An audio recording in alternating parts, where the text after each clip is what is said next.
Good morning, everyone. Welcome to Saturday, May the 23rd. Morning coffee time. We have beautiful blue skies today here in White Salmon. Not a cloud in the sky, at least in the little patch of sky that we can see through the trees here at the Pacific Hermitage. So I hope others are experiencing such lovely weather. So I was watching the chat as I'm checking over the last minute details and noticed that there is a little news of an empty nest that Shelley shared. So it's true. Yesterday, the hawks extracted their tacks and the nesting is done. So we don't know if they were successful, but all the robins have fled the nest. So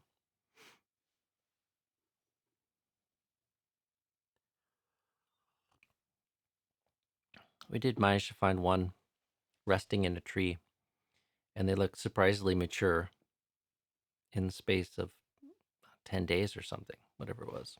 So I hope they're okay. But this is the way of nature.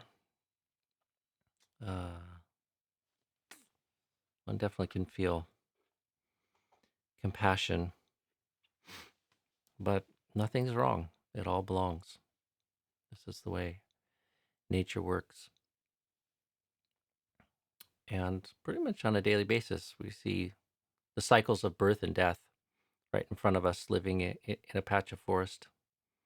So this morning after meditation, Ajahn Sudanto was delighting in and pointing out a young rabbit that was sitting just outside of our window, munching on the grass. And his comment was, "There's so many animals here." And compared to a lot of the places I lived in Thailand, there really are. So the small creatures haven't fared so well in Thailand.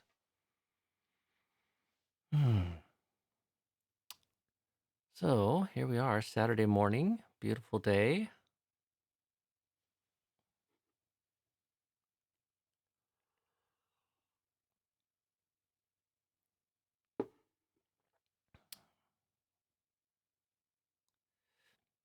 Reviewing my video the other day, I need to learn to drink more quietly. This microphone I have is incredibly sensitive, so um, I have to work on swallowing more gently. So there's a little feedback here from Mike. I've really been appreciating the little space between the morning chanting and the bell. I get a strong sense of silence and stillness against the energy and the motion of the chanting that came just before. Yeah, that's something I don't always do, but it kind of came to me to slow things down just a little bit.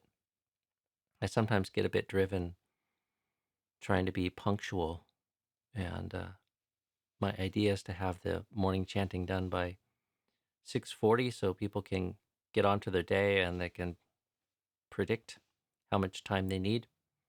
Uh, but the chanting can be, it's got its own energy, and especially compared to the meditation, it's very energetic. And it's nice just to study that kind of shift. And it actually relates a little bit to something I was thinking about this morning in conjunction with the hindrances.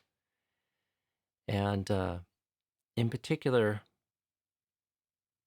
the second hindrance, attention to the fault. Let's think about the opposite of that, how skillful it is to attend to the sign of peace, or the sign of the beneficial, or the sign of what's right, the sign of ease. And this is a real important part of developing skillfulness or building out your toolkit as a meditator. Attention to the fault.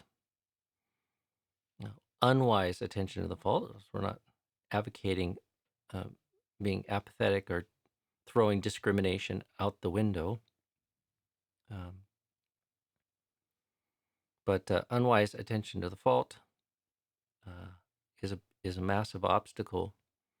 And of course, one of the strong nutriments to the whole host of defilements connected with anger and ill will, frustration, sense of dis-ease, emotional dis-ease in the heart, and attention to what's right or good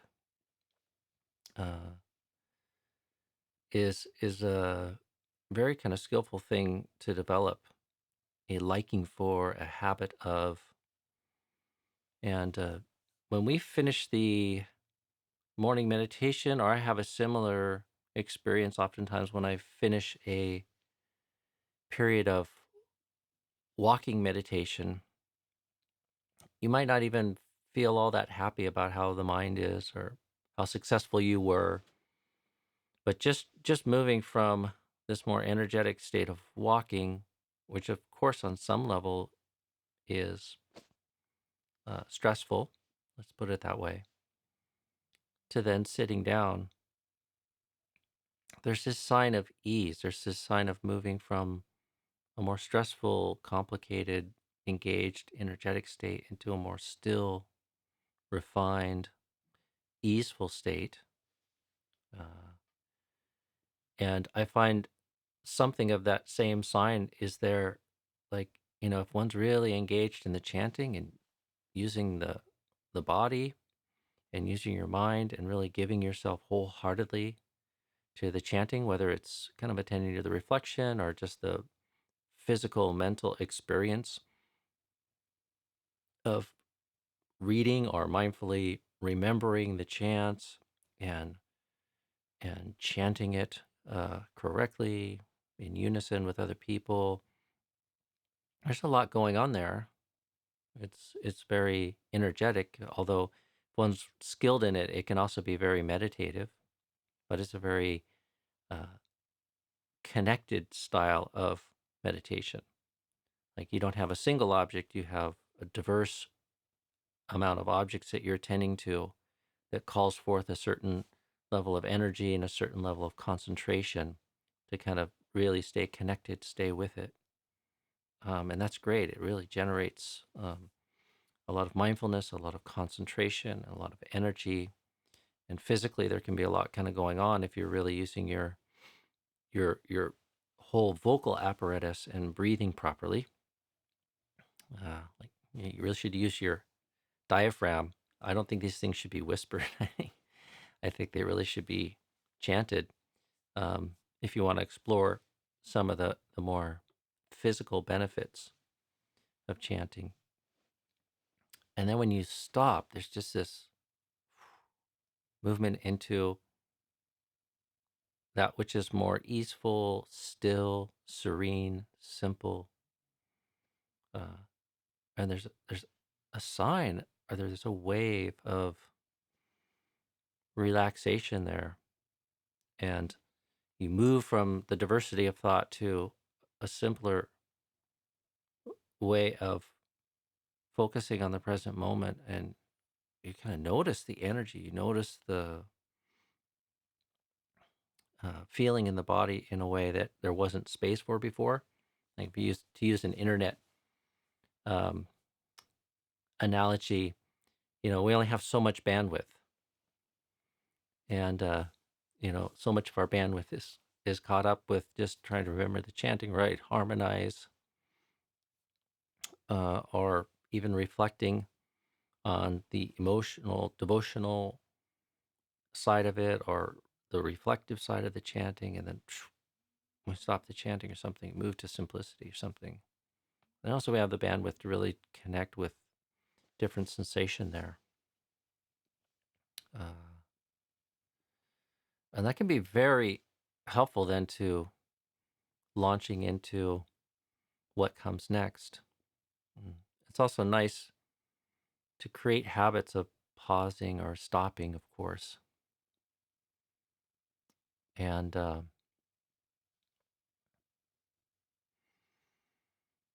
and part of the reason I do it is just to create a break, because so easily I get uh, stuck in just this momentum of going from one thing to the next, to the next, to the next, to the next.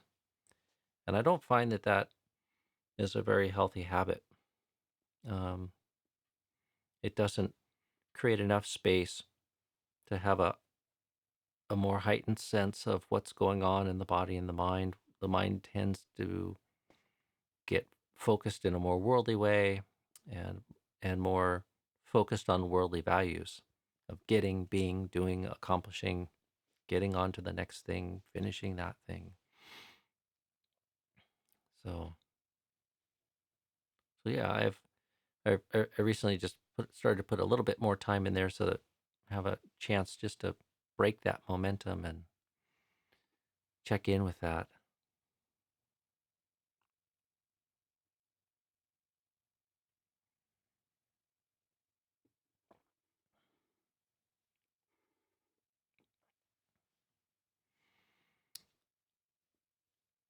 In terms of positive supports for dealing with the hindrance of restlessness in the mind, I think there's something akin to noticing this shift from tension to ease.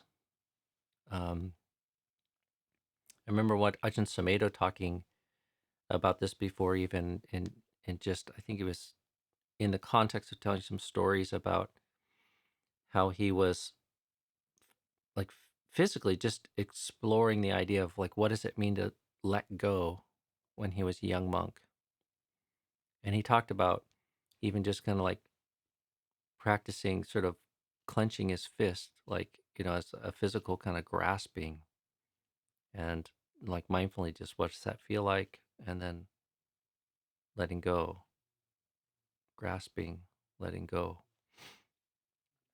Uh, and a habit that I have in my meditation, generally when I sit down and start to turn the mind inwards, both to the present moment, but also to the very direct experience of the mind and body, uh, usually just check through the body in the early moments of the meditation.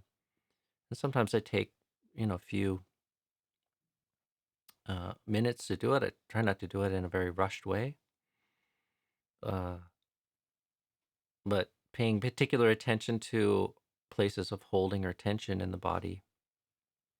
And I think most people have some habitual places where they're tense, or they're holding either the shoulders or sometimes the jaw, or uh, oftentimes there's various patterns of tension in the face, or in the mouth even. So I oftentimes have some tension in the mouth, and my tongue is kind of in a fairly forward position, which is a little stressful, creates a little tension in the throat in particular. And so I have various points that I just sort of check because they're very habitual, and I lose track of them in the flow of daily life. Um, and I always find it beneficial, if there is tension there, to just take a moment to consciously try to release that. And in the conscious relaxation of that, uh, there's this accompanying wave of ease, similar to the movement from walking meditation to sitting down. There's the sign of release, the sign of relaxation, the sign of a movement towards a greater sense of openness and ease. Uh, and the kind of energy that's released from that sort of movement is the same kind of energy that we want to build through the application of mind to samadhi. Uh, and this is a skillful means or a skillful perception to recognize and to allow into consciousness and to nurture and support uh, much of what fuels restlessness is a sense of discontent and a sense of dis-ease. And whether recognized or not, um, the mind is propelled outwards. It's this natural reaction to that which is painful, whether it's emotional pain or physical pain. And here the word stress as a translation for dukkha is quite good. Uh, so, our reaction to stress fuels and it pushes and it motivates and it propels us to search, to searching for distraction, for searching for something pleasant. I often think about it as scanning the horizon.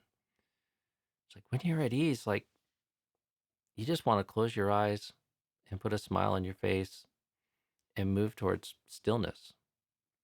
But when you experience stress and dis-ease, um, you can't do that. You're not given to doing that. It's as if the heart um, lashes out, trying to make sense of it, or trying to find some way to change the this and relieve this state of distress. And excuse me, one of our chief strategies is to try to find happiness in the sense realm, try to find pleasure, not happiness. Let's use pleasure. Sort of thinking of this discussion we had about pleasure doesn't equal happiness. Um,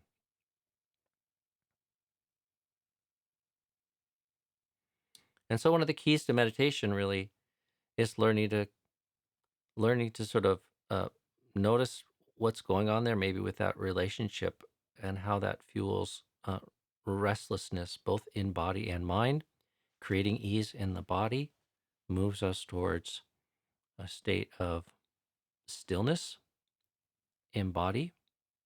So there's a kind of restlessness of body that can be resolved by adjusting our posture, um, finding something that is more balanced, centered, at ease, relaxed. There's a lot that we can do there. That affects the mind, that affects the breath. The higher leverage work is done making the breath comfortable. And some of that is just to let the breath be. But there also are ways of breathing to encourage uh, the cessation of tension and restlessness in the body and in the mind. And of course, the most high leverage tool that we have is the mind itself. Um, the ability to uh, recognize hindrances and to bring them to resolve, both through just skillful application of mind, but also wisdom. Um, and noticing noticing what's right, noticing what's easeful, noticing the movement to ease and peace, uh, and attending to that which is pleasant in a skillful object of attention uh, is is really one of our strongest aids to settling the restlessness of the body and the mind. Uh, and it's surprising how many people don't give this much attention. Like there seems to be a bias in us that somehow we need to have the right technique and we just need to work hard and then the fruits will come to us. And there seems to be a bias about just learning how to skillfully change your mind. And that's what right effort's all about. And that's what meditation's all about. It's like learning how to skillfully change your mind, knowing what's unskillful, knowing what's skillful, resolving the unskillful, cultivating the skillful, um, and a sense of peace and a sense of ease is a very skillful thing to do, to overcome this kind of restlessness. And again, it's akin to when we have wellness, how we naturally just gravitate to stillness and contentment. Uh, think about when you're sick with fever or pain. It's like sometimes your mind and your body are full of a profound restlessness. I've had times where I've had the flu and I literally can't sleep almost at all, and I'm just sitting all night long and kind of like massaging my body and rocking and moving, trying to do walking meditation, changing my posture, trying to find some relative ease or some relief from the intensity of the painful sensations. Cannot be at ease with that illness. Um, and if we transfer that analogy to the effects of the hindrances on the mind or the defilements on the mind, the same is true. The mind is shaking, the mind is stirred, the mind is seeking, the mind is proliferative because there's a lack of ease in the mind and true well-being. And restlessness is a very profound problem, as we've talked about before. There's very coarse forms, middling forms, and subtle forms are most difficult to overcome. But part of the key is to notice what's right, turn the mind towards ease and pleasantness, and in particular, the pleasant sensations of the Brahmaviharas or the soothing and pleasant sensations of breath meditation are very excellent at settling these things out.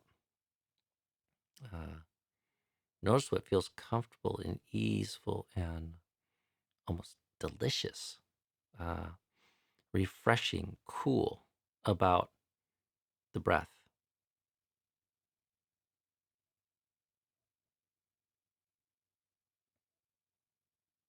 I mean, I often feel the heat of the body, and an in-breath feels cooling and refreshing. And the perception of that is a skillful perception that invites overcoming restlessness and moving towards a heightened sense of mindfulness and awareness. So, it's few. I thank you for your uh, appreciation, Mike. It's interesting how it segued into one of the things I was thinking about this morning.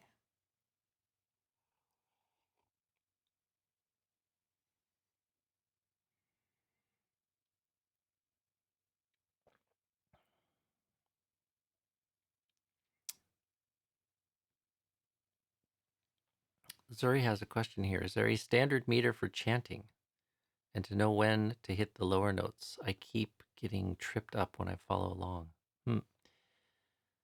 Zuri, I don't know if you've seen the chanting seminar that's on our channel. I did this before we started our Birkin retreat May 1st for people that were newer to the chanting. And I don't go into great detail there, but in the back of volume 1 of our chanting book, there's an explanation of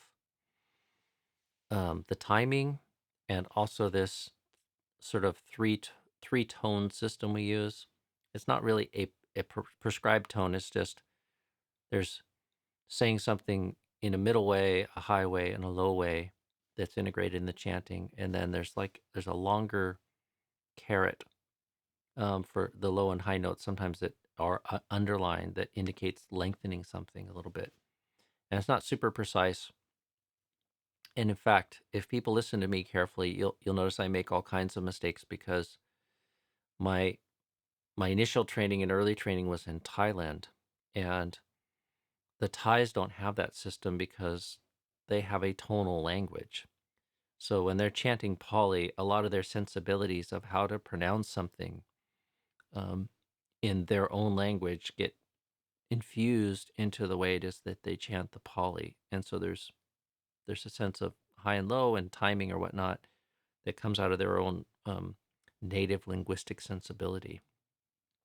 And part of the inspiration for coming up with this system in the English monasteries back in the late 70s, early 80s, when they did that work, um, was to do something similar to the Thai to make the chanting a bit more memorable for people and less monotonous. Uh, so that's where they introduced that. So, and then of course there is an element of timing in the way the Pali language works itself. So look at that appendix, or maybe you can find the section in the chanting tutorial if you're interested in that, Zuri. So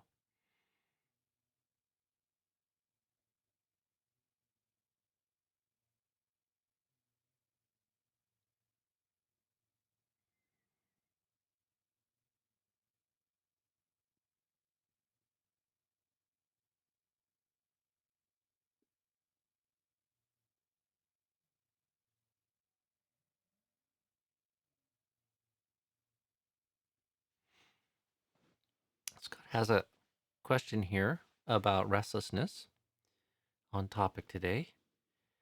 Ajahn, you are using restlessness to describe the hindrance. I have restlessness and worry used often. Uh, is worry appropriate here? Yeah, some people even translate that fourth hindrance as worry and flurry. Um, and I'm not overly literal or overly technical in the way I relate to these things. I try to be practical. So, you know, the hindrance is a 5-part model modeling the obstacles to jhana samadhi and modeling that which feeds feeds uh, avijja tanha, ignorance and craving.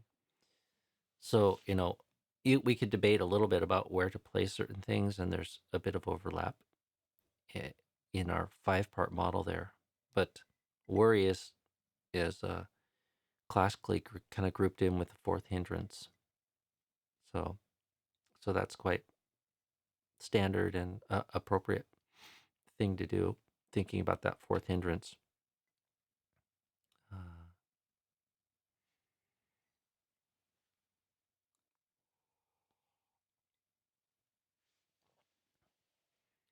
I mean, if you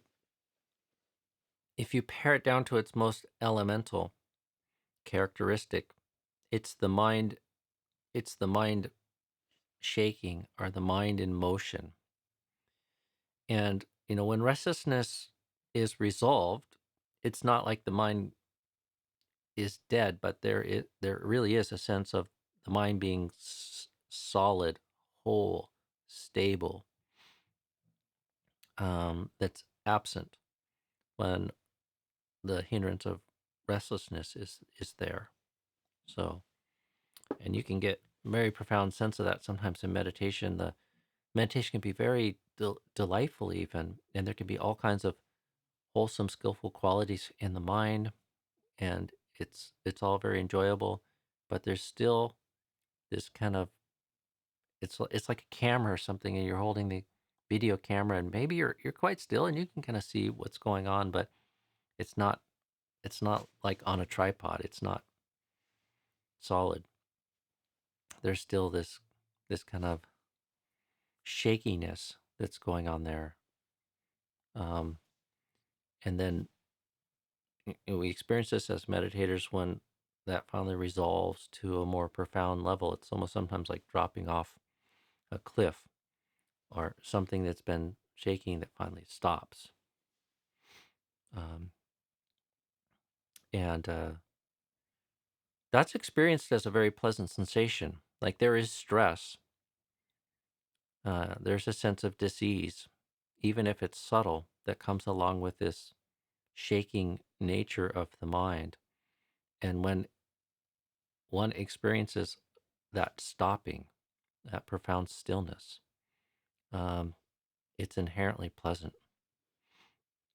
And sometimes the Buddha says that we should check over our mind from time to time, uh, like, like using our discrimination and our mindfulness to sort of check in on how things are going with our meditation. And sometimes, even though the meditation is very good, I'll be kind of thinking, what's the obstacle here to a deeper sense of peace, or a more skillful state of mind?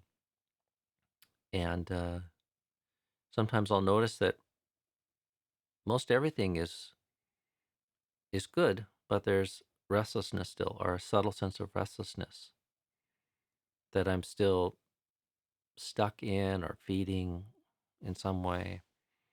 And sometimes just the recognition of that and the suggestion to be still, or sometimes even say the word quietly to myself, stop, stop, Sudanto.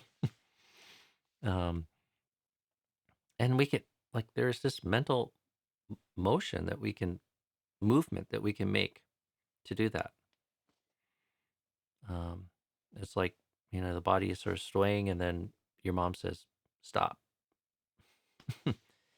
And you can do that to your mind, not in a forceful way, but it is like the application of effort. Sometimes you can just suggest it, but sometimes you need to,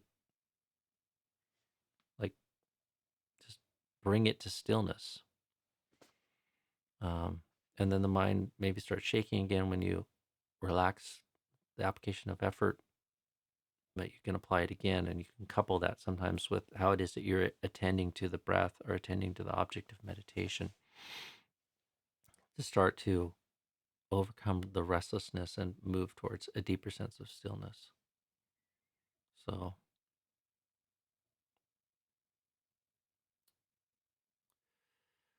okay, well, we've come up on 8:30 here, and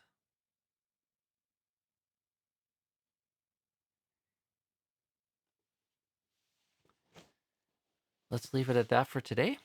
Um, Hope everyone has a good Saturday. I didn't give much news this morning, but I did see on the Portland Friends of the Dhamma group that Ajahn Suchito is giving a talk today, or leading a puja and doing a talk at 4 p.m. And the Zoom information for that uh, is probably out there somewhere on the web. I don't know exactly where. I found it on the Portland Friends of the Dhamma website. So uh, if anyone, I didn't get a chance to tune into Ajahn V's talk yesterday at 4 p.m., but it's interesting. We have various of our senior Ajahns around the world making these offerings right now. Um, just one of the many silver linings to what's going on in this most unusual time. So I wish you all well. Have a good day, and hope to see you all again tomorrow. So have a good morning.